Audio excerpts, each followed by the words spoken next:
There is a wound in you that does not show up in scans or reports, a wound no one would suspect if they only looked at your face, your schedule, your polite replies.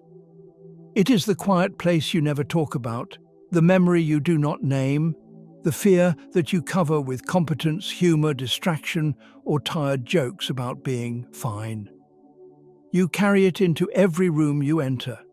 It stands behind you in conversations, it colors how you hear people's words, and yet if someone asked you directly what hurts, you would probably say, "I do not know how to explain it," because this wound is not one event. It is the place where too many small cuts were never allowed to heal. It is the feeling that somewhere along the way you were not chosen, not protected, not really seen.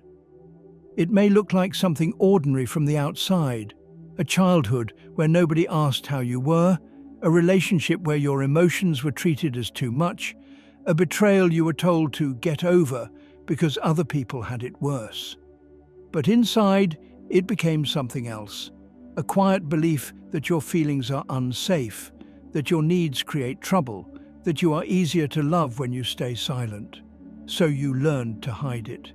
You learned to smile while you were not okay. You learned to be the one who listens to everyone else, who gives advice, who makes sure others do not feel what you feel. You became gentle with others and harsh with yourself.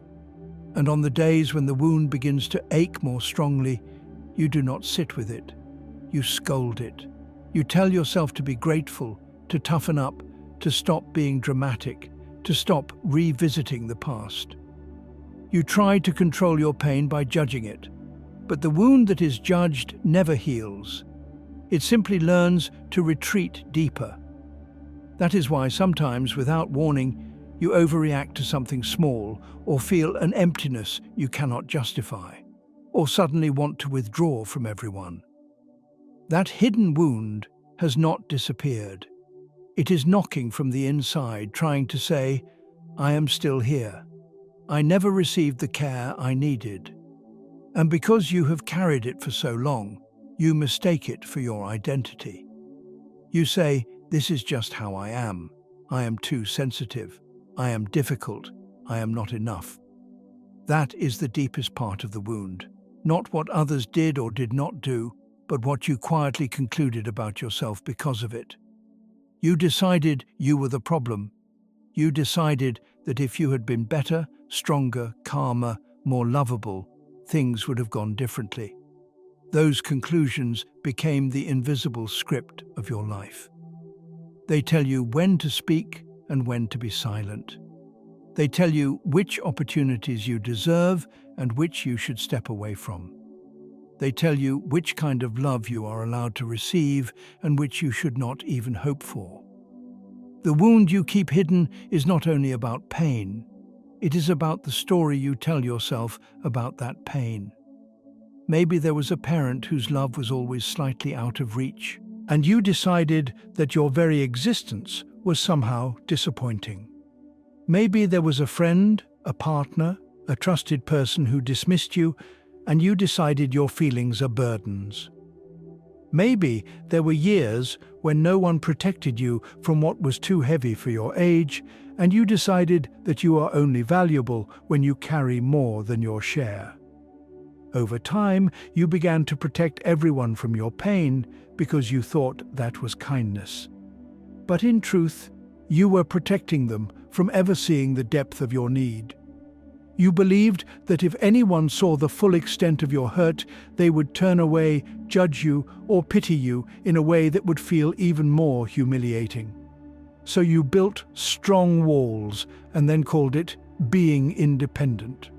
You stayed available for everyone else and called it being caring. You kept going no matter what and called it being strong. Yet deep down, there is a tired voice that whispers, "If I am so strong, why do I feel so close to breaking?" That voice is not your weakness. It is your humanity asking to be honored. It is the place where God is closer than you think, not as a distant observer telling you to get over it, but as the one who sees the whole story, you never manage to put into words. The wound you keep hidden has never been hidden from him. Not one of your silent nights, not one of your swallowed tears, not one moment where you felt invisible has escaped his notice. But he does not force his way into that place.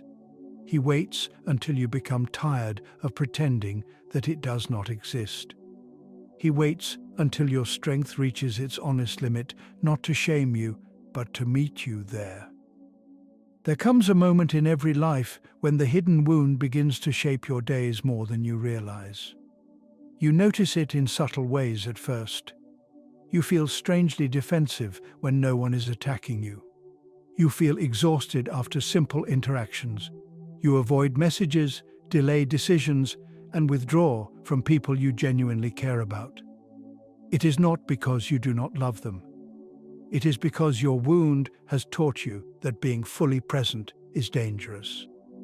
It has convinced you that closeness leads to disappointment, that vulnerability invites rejection, that asking for support will expose you as too much. So you live with a quiet tension inside your chest, the kind that never fully releases. You go through your routines with a practiced steadiness, but beneath that steadiness is a constant monitoring of the emotional weather around you. You read every expression on someone's face. You analyze every change in tone. You apologize before you have done anything wrong. These are the habits of a person who learned early that safety depends on anticipating the needs and moods of others. And even though you know rationally that you are no longer in those old situations, the wound still uses old rules. It tells you, stay small, stay quiet, do not need too much, do not draw attention, do not expect comfort. You have lived under these rules for so long that breaking them feels like rebellion. And yet there is something in you, some small, stubborn, sacred part that keeps rising. You notice it when you feel anger at being dismissed. You notice it when you suddenly long for a deeper kind of connection. You notice it when you finally admit that you are tired of being the strong one all the time. These moments are not failures. They are the first signs of healing. They are the places where your soul refuses to settle for the old story. But healing feels frightening because it begins with honesty. Not dramatic honesty, not public honesty, but quiet, interior honesty. This wound shaped me more than I wanted to admit. I learned to survive by hiding myself. I am still afraid of being hurt again. When you speak these truths to yourself, the wound does not get worse. It begins to loosen. It begins to release the grip it has on your identity. What keeps a wound alive is not the memory itself, but the belief that you must face it alone. That is where God enters, not as a distant judge, not as a stern voice demanding strength, but as the quiet presence who has been carrying the weight you never knew how to put down. Healing does not begin with bravery. It begins with being seen, and God sees you in a way no one else ever has. He sees not only what wounded you, but also the countless times you acted with kindness while hurting, the way you kept showing up even when you felt empty, the tenderness you offered others while starving for tenderness yourself. He sees the way you tried to build a life from pieces you were never given, and instead of calling you weak, he calls you faithful. But you must hear this. The wound you keep hidden has convinced you that you are harder to love than others. This is the deepest lie it tells. The truth is gentler and far more demanding. You are loved in ways you have never been taught to receive. You are not loved because you are strong, or useful, or composed. You are loved because you exist. You are loved because God's image in you has never been erased, not by neglect, not by abandonment, not by years of silence. Yet receiving this love requires something you have always avoided, letting yourself matter, letting your pain matter, letting your needs matter, not in a loud or dramatic way, but in the honest way that says, I am human, and I cannot carry everything alone. Some part of you will resist this. That is normal. You have lived a long time protecting yourself from the possibility of disappointment. But here is the quiet truth you must hold. The wound you hide is not asking you to relive the past. It is asking you to stop living as if the past still defines you. It is asking you to tell yourself a different story, not one of blame or shame, but one of dignity. You survived what would have broken others. You carried burdens that were never meant to be yours. You stayed tender in a world that taught you to toughen. These are not signs of damage. They are signs of depth. And in the eyes of God, they are signs of someone who has never been abandoned, even when they felt it most. When you begin to see your wound in this light, something shifts. You stop asking, "What is wrong with me?" and begin asking, "What happened to me? And how can I honor the part of me that lived through it?" This is the beginning of becoming whole. This is the beginning of remembering who you were before the wound taught you to hide. There is a phase in healing when the hidden wound becomes quieter but more influential, guiding your choices without ever announcing itself. You avoid certain conversations without knowing why. You feel uneasy in moments that should feel safe. You pull back from joy because some part of you learned long ago that joy is followed by loss. You may call this intuition, or mood, or personality, but it is the wound protecting itself. And the protection has a cost, a life lived slightly out of reach of your own heart. This is why you sometimes feel detached from your blessings, as if looking at your life from a distance. It is why you struggle to trust good things, why compliments feel uncomfortable, why love makes you restless instead of calm. The wound you hide formed in an environment where your full presence was not welcomed. Now, even when you are safe, your nervous system cannot tell the difference. It prepares for rejection that is no longer coming. It warns you about dangers that exist only in memory. It holds you back from relationships that could actually heal you. But here is something you may not have heard before. The wound is not your enemy. It formed to protect you when you had no other protection. It kept you functioning when the world around you did not offer the safety you needed. It taught you how to survive. But survival is not the same as living. Survival keeps you alert. Living invites you to rest. Survival makes you anticipate pain. Living makes you open your hands to receive grace. Survival makes you hide. Living makes you present. Many people think healing means erasing the wound, but in truth, healing means transforming its purpose. What once served as protection can become wisdom. What once made you guarded can make you discerning. What once made you quiet can make you attentive. And what once made you feel unworthy can become the place where you finally learn unconditional love. But none of this transformation happens through pressure or force. It happens through gentleness. It happens when you stop demanding that your pain justify itself. It happens when you stop punishing yourself for hurting. It happens when you stop expecting yourself to be unaffected by experiences that shaped you deeply. Healing begins in the moment you say to yourself, "It makes sense that I feel this way." Those 6 words unlock doors you thought were sealed. They take you out of self-blame and into self-understanding. They take you out of shame and into truth. They take you out of isolation and into communion with the God who has been waiting for you to stop disqualifying your own heart. Because God does not ask you to hide. He asks you to come as you are with the parts of you you think are too heavy, too complicated, too fragile. He invites you to bring the memories that shaped you, the disappointments that hardened you, the questions that haunt you, the loneliness you have never spoken aloud. He receives all of it without flinching. When God looks at your wound, He does not see failure. He sees the exact place where His grace wants to enter. He sees the place where you learned the wrong story about your worth, and He writes a new one. He sees the place where you believed you were alone, and He shows you that you never were. He sees the place where you decided you did not deserve gentleness, and He surrounds you with it until you begin to believe otherwise.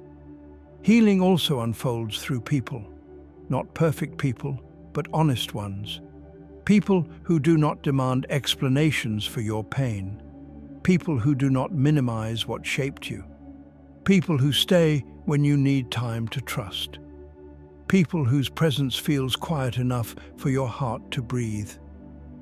These people are not substitutes for God. They are the reflections of His tenderness. They are reminders that you were never meant to heal in isolation, that your story is still unfolding, that you are allowed to be held by something greater than your own strength. And as healing continues, you will notice a subtle shift inside you. You will respond differently to things that once triggered you. You will feel calmer in situations that used to overwhelm you. You will speak more honestly. You will ask for what you need without apologizing. You will find yourself drawn to spaces where your soul feels at ease. You will see that your heart is not fragile, it is recovering. You will recognize that the wound did not define your worth. It simply revealed your longing to be loved well. And slowly, the hidden wound will lose its power to dictate your identity. It will become a part of your story, but not the author of it. It will stop being the voice that tells you who you are and become the place where God teaches you who you have always been. Someone capable of depth, connection, trust, and quiet courage. Nothing about this process is sudden. It unfolds with time, honesty, and grace. But the more you allow yourself to be seen, not only by God, but by your own heart, the freer you become. And the life you once lived at a distance slowly becomes a life you can finally inhabit. There comes a day, quiet, ordinary, almost unremarkable, when something in you finally admits the truth you have avoided for years. You are tired of carrying a wound you never caused. This admission is not dramatic. It does not arrive with tears or shaking hands. It arrives like a soft exhale, a release from the constant effort of pretending. And in that moment, you realize that healing is not about fixing yourself. It is about allowing yourself to change your posture toward the pain you have always endured. You begin to see that the wound you kept hidden did more than hurt you. It shaped the way you saw yourself. It convinced you that your needs were disruptions, that your emotions were liabilities, that your presence had to be earned. Healing asks you to challenge these beliefs, not by arguing with them, but by living differently even while they whisper their old messages. Healing asks you to take small risks, answering honestly when someone asks how you feel, letting a friend support you without apologizing, choosing rest instead of proving your worth through exhaustion, allowing joy to touch you without bracing for loss. These small acts are not weakness. They are acts of quiet rebellion against the story your wound taught you.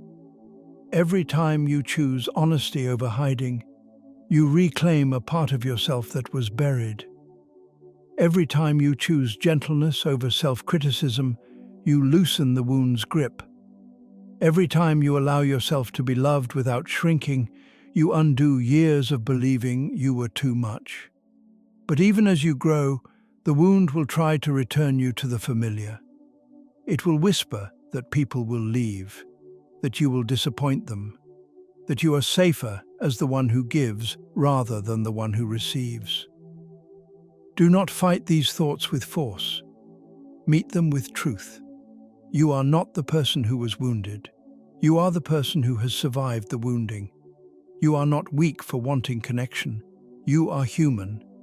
You are not burdensome for needing comfort.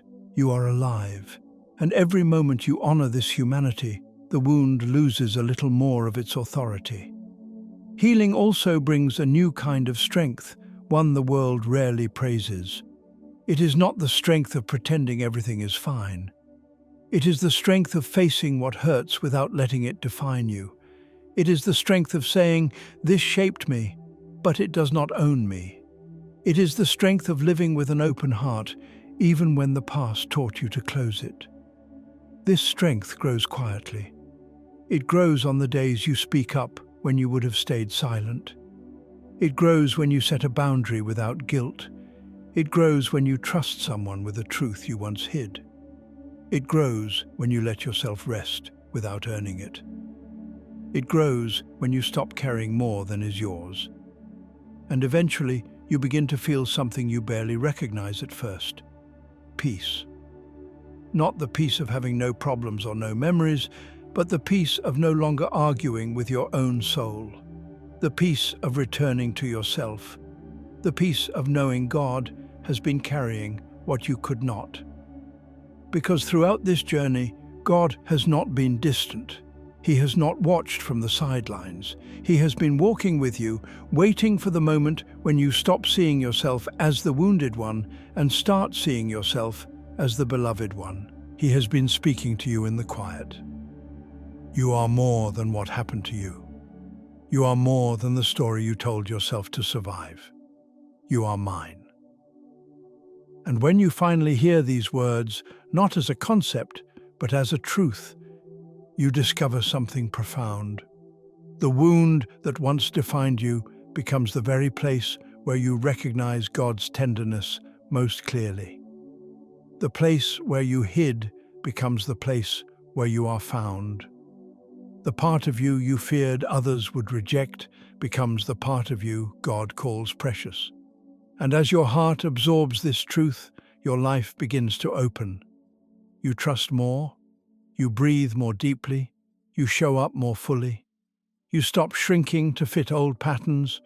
You stop apologizing for needing what every human being needs: connection, understanding, mercy, rest. You step into a gentler way of living, one where you no longer measure your worth by how well you hide your pain, but by how honestly you walk with it. And even on the days when the old wound aches, you do not collapse into despair. You know now that pain is not a verdict. It is a signal, a reminder that you are healing, a reminder that God is near, a reminder that you are no longer alone inside your own story. So you move forward, not perfectly, not suddenly, but faithfully. You move forward carrying the quiet strength of someone who has met their own wound and discovered it was not the enemy, but the doorway.